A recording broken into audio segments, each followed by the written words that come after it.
Posted by you/professional essay 610. My partner, 21M, and I, 21F, have been together for over 4 years, and I recently gave birth to our daughter. We had kept the pregnancy to ourselves until our baby was born happy and healthy due to concerns about complications, as I faced a high-risk pregnancy. We told our families after she was born.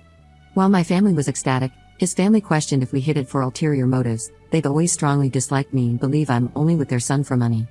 Yesterday, we took her to meet her grandparents on his side, and after some polite conversation, they dropped the bomb that they would be doing a paternity test, which he had agreed to. To avoid making myself look suspicious, I agreed to it but later made it clear to my partner that I felt incredibly disrespected. This led to an argument where he told me it wasn't a big deal if the baby was his and that the test was requested by them to ease their uncertainty.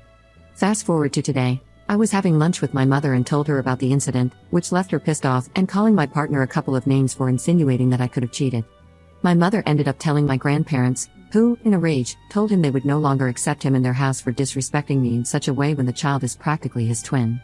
We had another argument about it, and he screamed, saying I ruined his image by telling them. Edit. Some of you are concerned about the part where I hid my pregnancy, so I want to clarify. My partner and I live a couple of hours away from our family since we live near his university, and we typically only see them on holidays and special events. On top of that, I have a very petite figure and had a rather small bump until I gave birth, so I was hardly showing, which made it easier to keep it hidden. Hiding the pregnancy was a personal choice, as I dealt with horrible anxiety due to constant bleeding throughout, which made me fear the worst. Update 2 weeks later. 2 days ago, my partner's mother received the results of the paternity test, which, of course, showed my partner to be the father.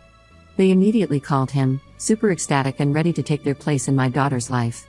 My partner was also incredibly happy since we would now be receiving their support, thanks to the confirmation that my daughter is his. For reference, since he's studying and doesn't work, his family pays for his school and his half of the bills. I, on the other hand, work and pay my half of the bills myself. In other words, he's financially reliant on them despite my insistence that we could survive on my salary. To his dismay, though, with the confirmation of his paternity assured, I told him I wanted a break from him and his family's antics. This is not the first stunt they've pulled to antagonize me. And before this is flooded with questions about why I didn't leave sooner, I was naive and thought our love for each other would overcome their disapproval of our relationship. It didn't, and that's clear to me now. We ended up arguing over it, but against his wishes, I packed a bag for me and the baby anyway and drove to stay with my parents. He apologized that night and agreed that his part in the whole paternity stunt was messed up, but he still felt it had to be done, even though he was certain she was his. Fast forward to yesterday, he texted me asking if I was willing to see him, as he missed me and the baby. I agreed, assuming we could move past the whole ordeal. My family is still against him stepping foot in their house, so we ended up meeting at a park to walk around. He apologized again and told me that the test was done so his family could trust me and willingly be a part of our daughter's life. Though I admitted that I had no intention of letting them be around her until they at least apologized to me. This enraged him, and he began screaming, claiming that as her father, I had no right to keep her from his family, no matter what they did. I disagreed, telling him that if they couldn't respect me, they had no reason to be part of her life. The argument went nowhere, and I left with the baby to go back to my parents.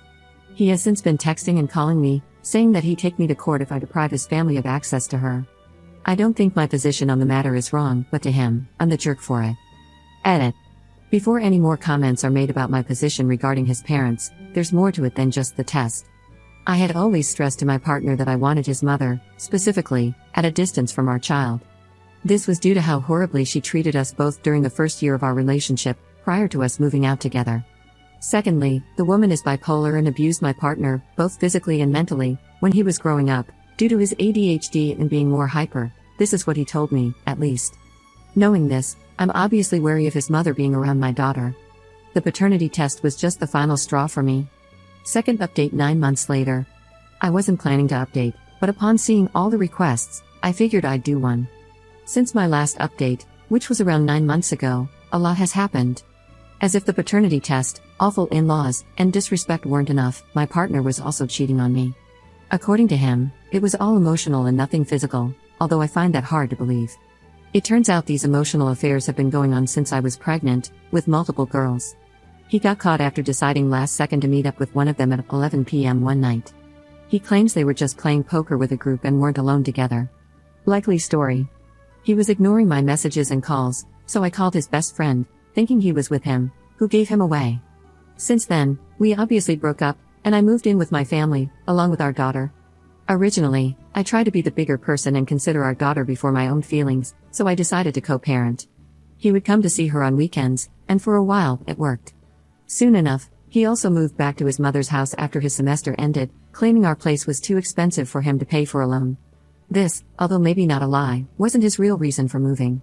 Due to his lack of class attendance and poor grades, he was kicked out of his university. This is relevant for later. Fast forward a bit, and he began demanding to have her overnight rather than just during the day. I told him he couldn't because she was still strictly breastfed and needed me at all times. He decided to take the matter to court to argue for custody once and for all. Up until now, I hadn't asked him for a penny for our daughter or much of anything, really. If he saw her, it was his choice, and I never asked him to pay any kind of child support. After going to court, not only does he have to pay me a hefty sum for child support, but he also wasn't awarded partial custody. The court discovered that, on top of not having a stable job, he also didn't have a stable living situation after his mother kicked him out. Yeah, the mother dearest that he was at beck and call for left him homeless and disowned him after she discovered he was kicked out of his university. As much as I want to say it's karma, I don't believe anyone deserves to be in a situation like that. That was all back in June.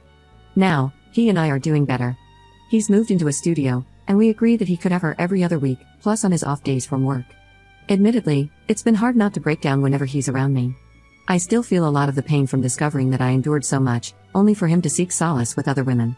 But, for the most part, we've moved past it, and we're co-parenting without any major issues. Thankfully, I want to say I've come out stronger.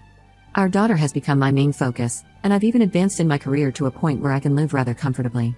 It's not the happy ending I wish I could have had, if I'm honest, but given everything, I think it's the best one. Edit. When I said every other weekend, I did not mean overnight. He only has her during the day.